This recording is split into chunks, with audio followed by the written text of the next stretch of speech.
Think of me, forget me not. Remember me wherever you go. Think of me, forget me not. Remember me wherever you go. Hi, I'm Lillian Nelson, and I'm a volunteer caseworker with the British Red Cross Refugee Services. And today in Morpeth, we've just held for the first time a commemoration day for the Day of the Disappeared. It's something the Red Cross does every year. It's a United Nations designated day to commemorate people who've disappeared.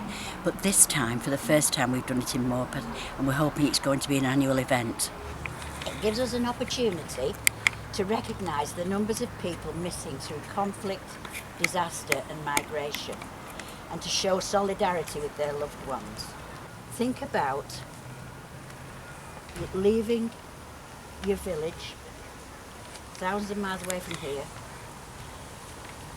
and some point in that journey your whole family becomes separated and you don't see each other again. Think about the fact that you're a man who has left his family anywhere, Afghanistan, Iraq, anywhere, trying to find a place of safety. When he finds a place of safety, he's going to bring his family. He gets to the place of safety, which could be this country, and when he tries to look for his family, they're not there, and he can't find them. Or think about yourself at home, and for some reason, men come into your house and take your husband away, and you don't see him again. These are the situations that the Red Cross, the International Family Tracing Service that we have, deal with day to day, and the numbers are growing.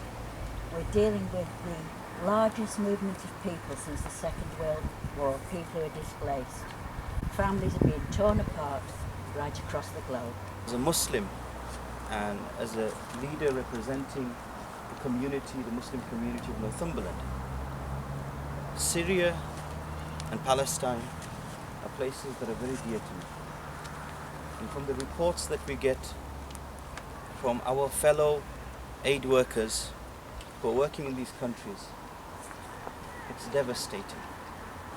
There are refugee camps on the borders of Turkey and Jordan, 90,000 refugees. Many are children who once had parents, and when these aid workers go there and give them a hug, they hold on and they cling on to those aid workers as if they are hugging their own father or they're hugging their own mother. Because once they did have parents like we did, and we do. So my objective isn't to give you a speech, but it's to make us realize that the more we know, it becomes an obligation for us, a duty upon us to try and help.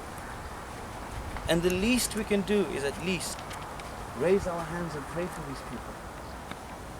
There are many relief organizations like Red Cross, the Islamic organizations as well.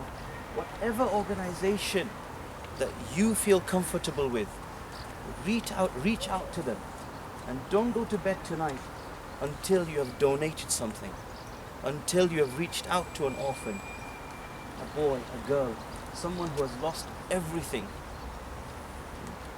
We're not talking about assets here. We're not talking about commodities here.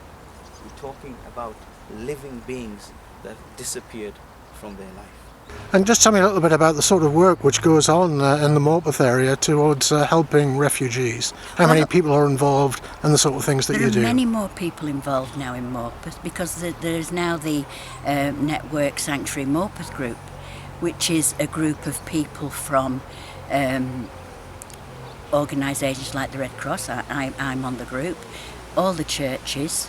Rui, who runs a Bananas and Biryani, which is an organisation who takes aid down to Calais, and people from the Morpeth Lions all over, now working very hard to make sure refugees are remembered.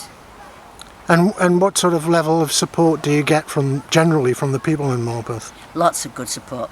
In June we had Refugee Week, and we had a stall in the market, and on the stall we handed out little mythbusters so that people had a greater understanding about refugees, what the situation was, how they were funded, and lots of questions where there are lots of myths. And we gave about 500 of those out in Morpeth, and the majority of people were very receptive and very understanding. That's it.